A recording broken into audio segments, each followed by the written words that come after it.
मम किरणद्वयरे प्रिय छात्राणि नमस्कारः।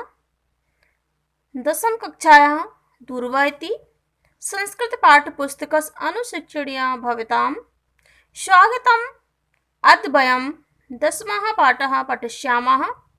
पाठस्य नाम अस्ति आह्वानम् असि। पाठस्य आरभ्य एकः गीतम् अस्ति।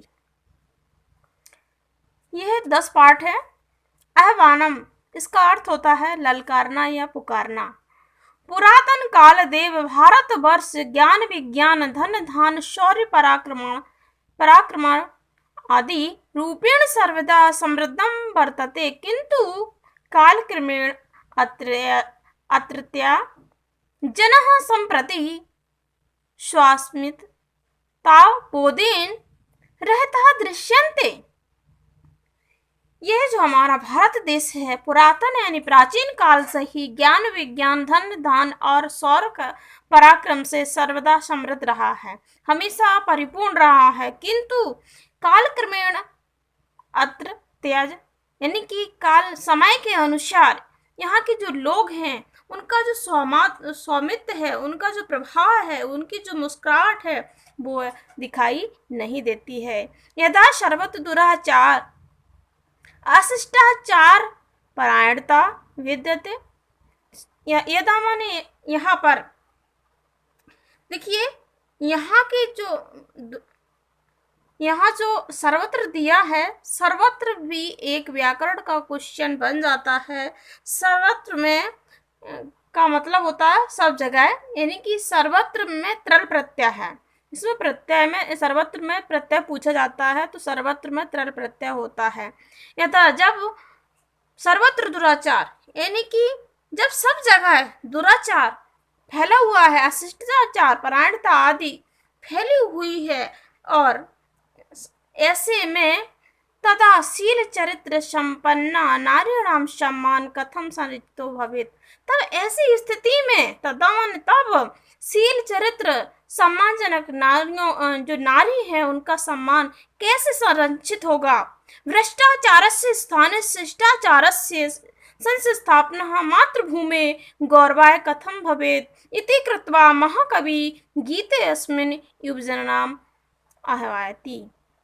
यहाँ पर भ्रष्टाचार के स्थान पर शिष्टाचार की स्थापना मातृभूमि के गौरव के लिए कथम भवेत, यानी कि कैसे भ्रष्टाचार के स्थान पर शिष्टाचार की स्थापना मातृभूमि के सम्मान के लिए कैसे हो, कथम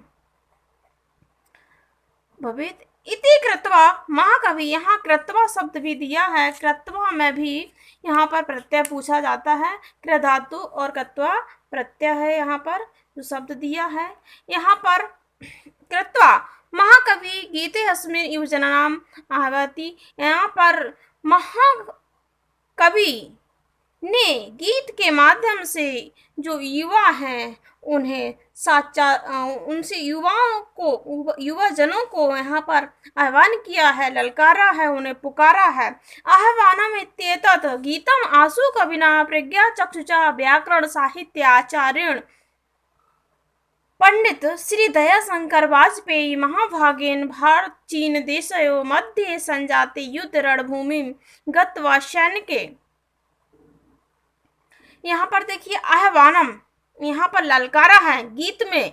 आंसू कवि ने जो प्रज्ञा चक्षु व्याकरण साहित्य के आचार्य श्री पंडित दयाशंकर वाजपेयी महोदय ने भारत और चीन के बीच में जो युद्ध हो रहा था वहाँ रणभूमि में गत्वा यानी जाकर। यहाँ देखिए कृत्वा और गत्वा एक जैसे शब्द हैं, तो इसमें देखिए इसमें कृ धातु है, इसमें गम धातु है, दोनों में यहाँ देखिए कृत्वा यहाँ पर और यहाँ गत्वा, दोनों में कत्वा प्रत्यय है। यहाँ पर कृ धातु है, यहाँ पर गम धातु है, लेकिन प्रत्यय दोनों में एक ही है, कृत्वा और गत्वा।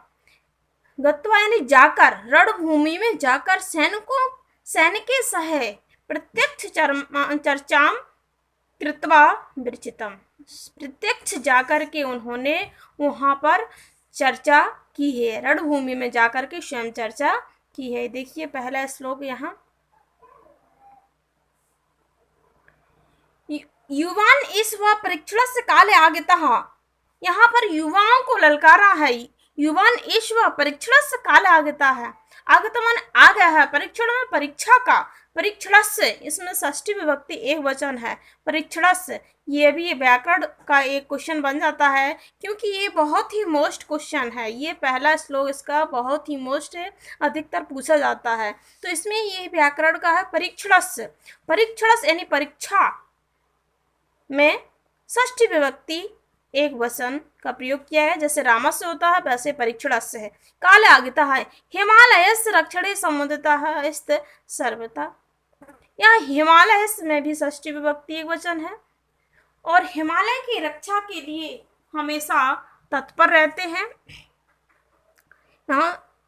यहाँ पर जो युवाओं को ललकारा गया है, यह समय तुम्हारी परीक्षा का आ गया है, तुम सब चारों ओर से हिमालय की रक्षा के लिए तैयार हो जाओ, ऐसा कहा गया है।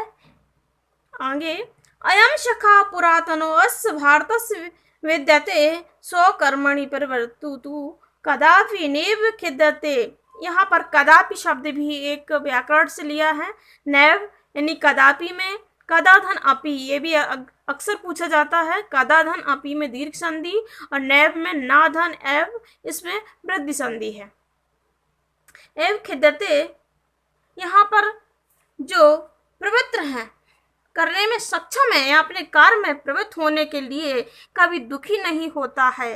खिद्यते यानी कि दुखी नहीं होते हैं, अपने रक्षा रूपी कार्य के लिए कभी पीछे नहीं हटते हैं, ऐसे लोगों को यहाँ पर ललकारा गया है। दूसरा देखिए, अखर्व गर्भ वृत्तिना अरणात्र येन वीक्षितम। यहाँ पर कहा गया है अखर्व वर्ग वृत्तिना अरणा, अरणा शत्रुओं के लिए कहा गया है। जो अखर्व वर्ग यानी जो घमंडी लोग होते हैं, अहंकारी लोग हैं, उनके लिए कहा गया है। जो अहंकारी यहाँ पर भारत में, इस भारत पर जिस बड़े घमंडी अहंकारी घमंडी लोगों के द्वारा, शत्रुओं के द्वारा कुदृष्टि से यदि कोई देखता है तो क्या करते हैं, सहे छड़ेन तत् छड़ंतु तच्छिरः छितो धृतम। छितो यानी भूमि, धृतम माने रख देते हैं। उसी समय उसका, उसी पल देखने के साथ ही उसका सिर भूमि पे रख दिया जाता है। यथा क्षमा वशा वयम तथैव रोषपूरितः यथैव शील संस्कृत स्थितः प्रसिद्ध सूरितः।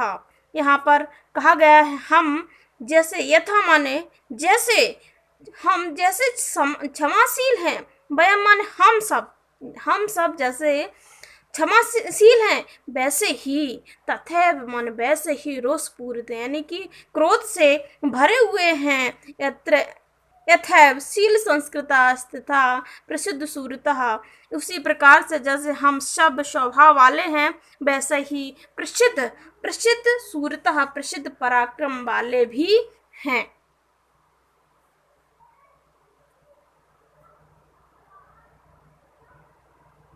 देखिए ये तीसरा श्लोक दिया गया है यहाँ पर, पुरातनम स्वपौरुषम स्मरन्तु वीर बंधवा। स्मरन्तु यानी स्मरण करते हैं, स्वपौरुषम यहाँ स्वपुरुष अपने पुरुष तत्व को, पुरातनम यानी पुराने प्राचीन काल के, पुरातनम स्वपौरुषम स्मरन्तु वीर बंधवा, अपने जो वीर बंधु हैं उन लोगों को आज स्मरण करते हैं। ही वीर भाइयों, अपने प्राचीन काल के जो पुरुष तत्व हैं उनको याद करो, पुरुषार्थ हैं। अब आपके यहाँ देखिए, अशेषताम प्रायंतु शत्रवो अद्य पाप सिंधवा। अब आपका जो, आपके जो समुद्र रूपी शत्रु समाप्ति की ओर जाए। पाप सिंधवा, शत्रु जो हैं वो अब पाप रूपी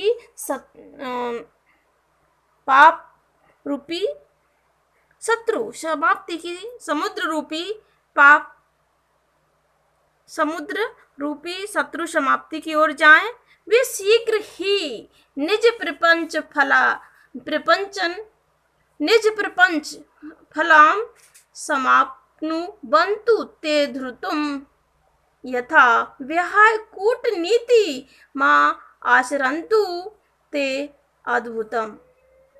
यहाँ पर देखिए, यहाँ पर जो वे शीघ्र ही अपने ठग जो कर्म करने वाले हैं, ठगी रूपी हैं, कर्म को करने वाले हैं, कर्म के फल को प्राप्त करें, जिससे वे अनोखी कूटनीति को छोड़कर आचरण करें। ते कूटनीति को छोड़कर, विहाय माने छोड़कर, कूटनीति को छोड़कर आचरण करें। आगे, कृषि बले समेधिता भवन्तु धान वृद्ध्या श्रमेण सन्तु साधितास्तु वीर साहसर्द्या स्मरन्तु पूर्व पौरुषेर जगत्सु यद यशो अर्जितम समस्त दिक्षु विसृतम तद्यथ यावद अर्जितम। यहाँ पर कृषि बले, ये भी आपका बहुत ही मोस्ट है, ये अक्सर पूछा जाने वाला प्रश्न है। यहाँ पर देखिए, कृषि बले किसानों के लिए कहा गया है। किसान कृषि बले समेधिता वृद्धि को प्राप्त हो, भवन्तु धान वृद्ध्या, यहाँ पर जो किसान लोग हैं वो वृद्धि को प्राप्त हो, भवन्तु मन हो, धान वृद्ध्या श्रमेण सन्तु साधितास्तु वीर साहस अर्ध्या स्मरन्तु पूर्व पौरुषेर जगत्सु यद यशो अर्जितम। यहाँ पर किसान धान की वृद्धि को प्राप्त हो, परिश्रम से प्राप्त पराक्रम उत्साह की वृद्धि हो, पूर्वजों के द्वारा संसार में समस्त दिशाओं में विख्यात जितना तेज स्थित्व पूर्ण होगा यश अर्जित किया गया है, उसे आज यशो अर्जितम, ये जो यश है उसे अर्जित किया गया है, स्मरण किया गया है, समस्त दिक्षु विस्तृतम तथा यावद अर्जितम, जो समस्त दिशाओं में आपका जो यश फैला हुआ है, अर्जित है, किया गया है समस्त दिशाओं से, उसे आज याद करिए। याद यावद अर्जितम, याद करो। यहाँ भी ये आपका ये मोस्ट ही श्लोक था। आगे, वयम तु सत्यनिष्ठया स्वदेश रक्षणाद्यतः प्रपंच नैव कदक्ष शत्रु पक्ष तक्षण व्रतः नदीषु सन्तु यंत्र यान लोह मार्ग शेतवः आरातीनि व्रतिम स्मरन्तु भारतीय केतवः आए। यहाँ पर भी हम सब, वयम यानी हम सब के लिए कहा है। हम सब तो सत्य और निष्ठा से अपने देश की रक्षा के लिए, स्वदेश यानी अपने देश की रक्षा रक्षा करने के लिए तैयार हो। एकमात्र छल कपट प्रपंच ने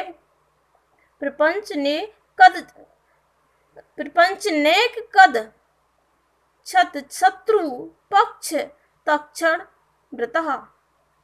यहाँ पर हम लोग जो छल कपट में निपुण शत्रुओं के पक्ष को काटने का व्रत धारण करने वाले लोगों की बात करते हैं।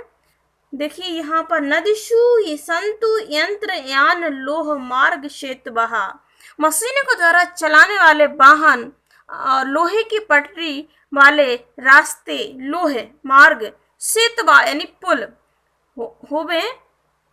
नदीषु सन्तु यंत्र यान लोह मार्ग शेतवः यानी पुल होवे। अरातीनि व्रतिम स्मरन्तु भारतीय केतवा, भारतीय झंडे शत्रु को सब ओर से पकड़कर मारने के भाव को उद्दीप्त उत्पन्न करें। आगे अंतिम श्लोक है। अय वशिष्ठ यज्ञवल्क्य गौतम अत्रि वंशजा तथैव शूर चंद्र पावकान ववायात तलजा भवत्सु जीवितेषु हन्ता किं नदन्ति दास्यवः कदा प्रदर्श्यते द्विषां फलं बलस्य वा। आइए, यानी कि यहाँ पर उनके वंशज की बात की गई है। अरे वशिष्ठ, अरे वशिष्ठ यज्ञ वाला गौतम अत्रि के वंश में उत्पन्न उसी प्रकार सूर्य चंद्रमा के सूर्य चंद्रमा एवं अग्नि के कुल में सर्वश्रेष्ठ भवत्सु जीवितेषु हंता। भवत्सु नंदतु यहाँ पर सर्वश्रेष्ठ है। खेद है आप सबके जीवित रहते हुए लुटेरे क्या अस्पष्ट बोल रहे हैं। ऐसा तुम्हारे बल का परिणाम शत्रुओं के लब कदा माने कब प्रदर्शित होगा। तुम्हारे बल का जो प्रदर्शन है कब वो सामने प्रकट होगा। ऐसा वीर जो पुरुष हैं, युवा हैं, उनके लिए ललकार के कहा गया है। धन्यवाद। यहाँ पर जो प्रश्न दिए हैं इनके उत्तर आपको जो अंडरलाइन किए हैं, हाईलाइट किया गया है, इनमें ही आपको इनके उत्तर मिल जाएंगे। हमारी वीडियो देखने के लिए बहुत बहुत धन्यवाद।